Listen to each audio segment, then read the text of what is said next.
미국 사람들 이렇게 자동차 운전면허증 뒤를 보면 안구 기증했다는 서약이 있어요. 그리고 거의 100%가 다 그걸 해요.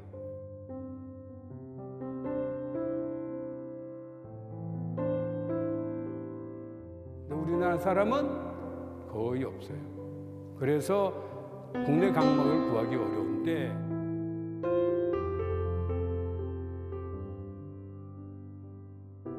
예전에 김수환 추기경님이 그 각막 이식 그 서약을 해줬어요. 나 안구 기증한다.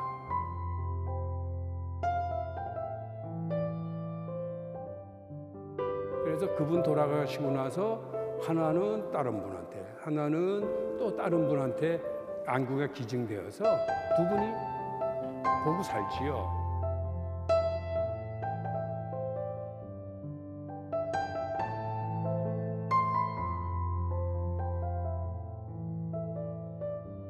각막 이식 수술을 받으려고 대기 줄이 이렇게 긴데 그분들한테 큰 광명을 줄 것 같아요.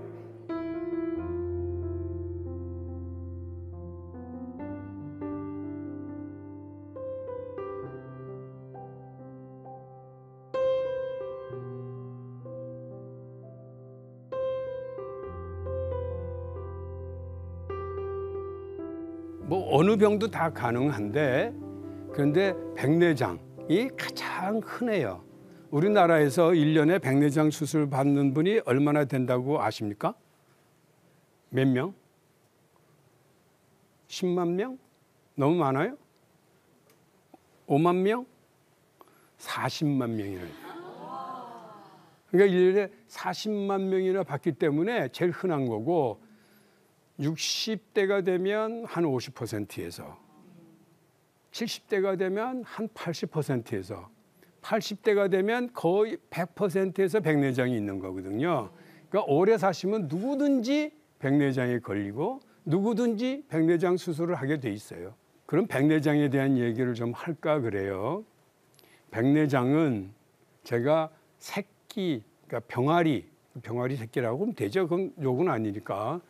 그 병아리 안과 의사 시절인 1970년대에는 백내장 수술을 어떻게 했냐? 아주 어려운 수술이었어요. 성공률이 50대 50. 그래서 반은 성공하고 반은 실패했어요. 그게 눈을 크게 째고 눈 속에 있는 흐려진 수정체를 밖으로 끄집어내고 그리고 꼬매고 근데 꼬매는데 실이 너무 굵어. 그래서 많이 못 꼬매고. 그래서 수술 후에는 침대에 가만 누워 있으라고 그래요. 얼마 동안? 일주일 내내. 화장실을 갈 수가 없어요. 그리고 양옆에다가 모래주머니 놓고 움직이지 말고 미음만 드리고 일주일 동안 굉장히 큰 수술이었어요. 성공률이 50대 50.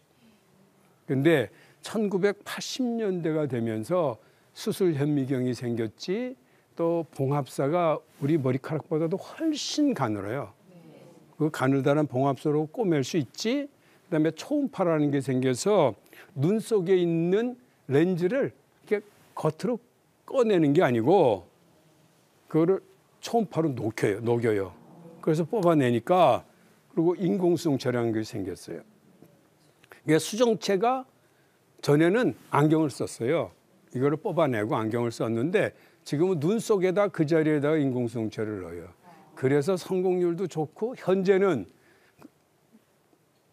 레이저로 수술을 같이 하기도 해요. 레이저로 하고 다초점 인공수정체가 생겨서 다초점 인공수정체 그거는 초점이 여러 개 있다는 소리예요. 그러면 그 전까지는 어떻게 했냐? 초점이 하나예요.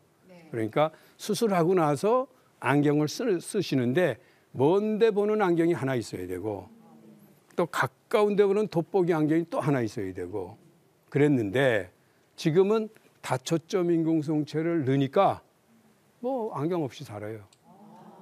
완벽하진 않아요.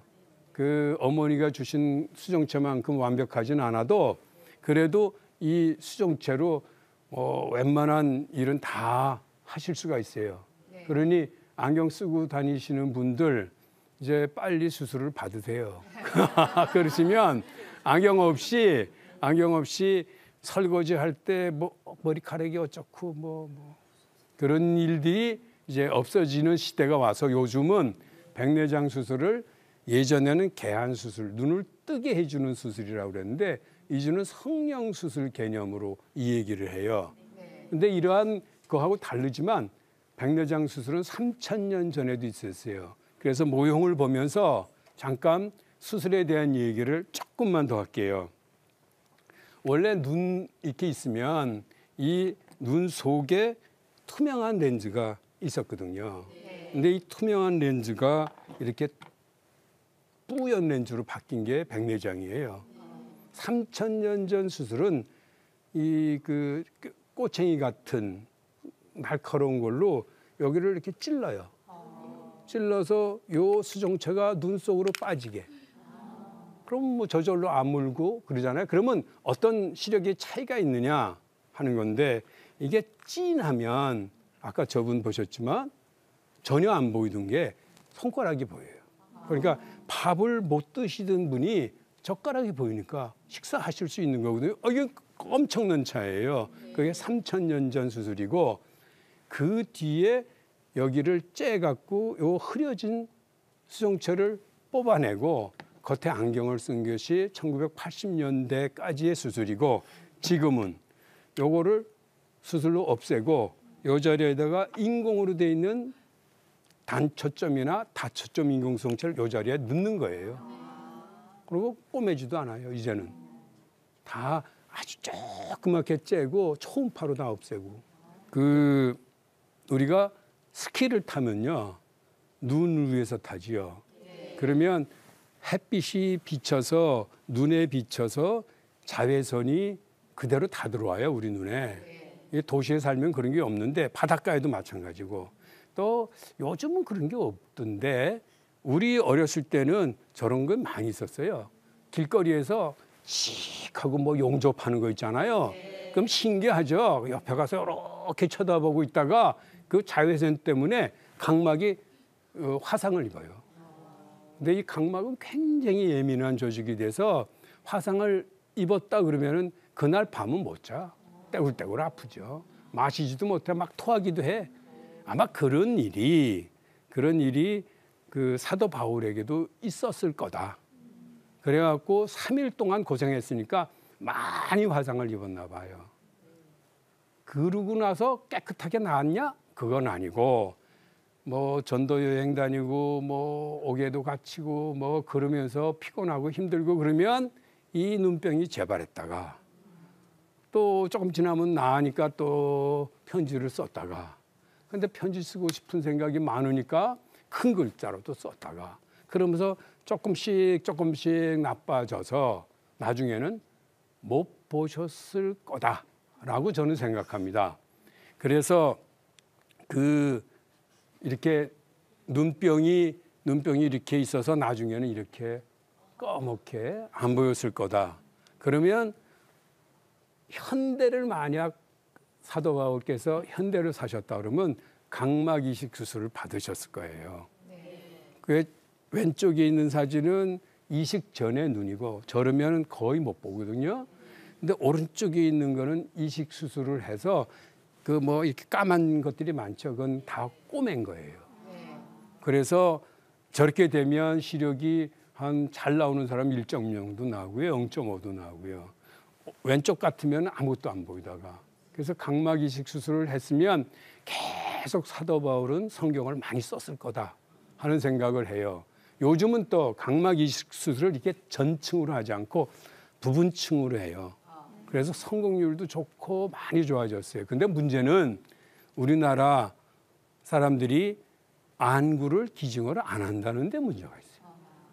우리나라 사람은 우리나라 눈으로 각막 이식을 해야 되는데 각막 이식 수술은 뭐 신장 이식도 해, 간 이식도 해, 뭐 폐 이식도 해 다 하잖아요. 그거는 뒤에 생긴 거고요.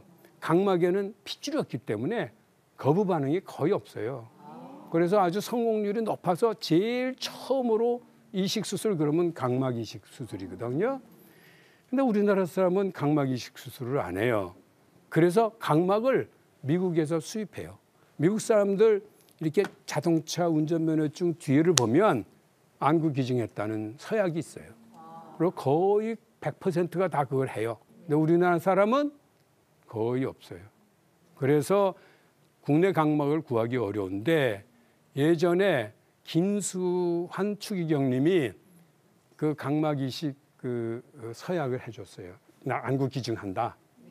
그래서 그분 돌아가시고 나서 하나는 다른 분한테, 하나는 또 다른 분한테 안구가 기증되어서 두 분이 보고 살지요. 우리 그 목사님들 중에는 그런 분이 계신가 안 계신가 잘 모르겠고요. 대통령께서 각막 이식 안구 기증하는 서명을 하면 아주 우리나라 안과 그 각막 이식 수술을 받으려고 대기 줄이 이렇게 긴데 그분들한테 큰 광명을 줄 것 같아요. 그거는 살아있는 동안에는 못해요. 그래서 예전에 시골교회 목사님이 저한테 편지를 보냈는데 우리 교회가 어렵다. 그러니 내 눈 하나를 2천만 원에 사가셔. 그래서 안 돼요. 돌아가시면 할게요. 이제 그런 정도로 각막 이식은 살아있는 동안 아니고 돌아가신 다음에 하루 내로만 우리가 안구를 적출을 하고 쓰면 거의 성공률이 한 100% 되거든요. 그래서 우리나라도 캠페인을 좀 벌여서 안구 기증 운동을 좀 하면 많은 분한테 광명을 찾을 수 있게 해드릴 것 같아요. 안구 기증만 하면 누구든지 기적을 일으킬 수 있습니다.